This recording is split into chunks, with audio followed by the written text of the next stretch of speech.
కళామ తల్లి మీకు ఇచ్చినటువంటి సర్టిఫికెట్ ఒక లీడింగ్ యాక్టర్ కాబట్టి మీరు చెప్పింది నమ్ముతారు జనం.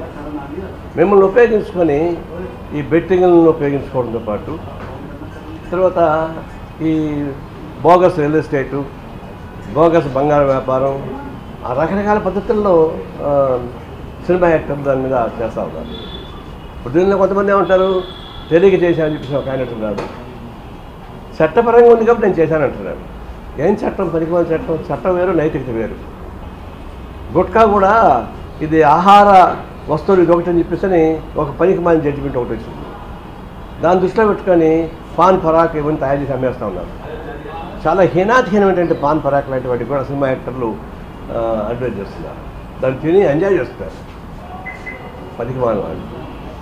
దీన్ని చూసినప్పుడు సాంఘిక అరాచకంతో కూడుకున్నటువంటిది, సాంఘిక హింసతో కూడుకున్నది, అనైతిక విలువతో కూడుకున్నటువంటి అంశాలపైన మీరు ఎందుకు మీ పాపులారిటీ ఉపయోగిస్తున్నారు?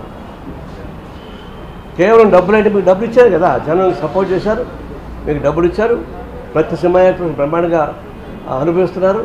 కొంతమంది సినిమా యాక్టర్ రిటైర్ అయిన వాళ్ళు మామూలు యూట్యూబ్లో యాక్ట్ చేసుకుంటున్నారు, సీరియల్స్ యాక్ట్ చేసుకుంటారు. చేసుకోండి, అనేక సీరియల్స్ వస్తున్నాయి, దాన్ని చేసుకొని పోయి ఎందుకు పాడుపుత్తులు పని చేస్తున్నారు? ఇప్పుడు దాకా జనం చేత మెప్పించబడి ఇలాంటి చేస్తున్నప్పుడు ఎంతమంది ఆత్మహత్య చేస్తున్నారు బెట్టింగ్ ఆహారం? నేను ఎవరో నాకు ఫోన్ చేశాడు, సార్ మీరంతా ఆన్లైన్ రమ్మి ఆడతారని చెప్తా పోతా చెప్పాడు. పేరు కూడా తెలియదు నాకు. అంటే ఇట్లా వాళ్ళకి ప్రోత్సహించేసిన పద్ధతుల్లో సినిమా యాక్టర్ చేయకూడదు.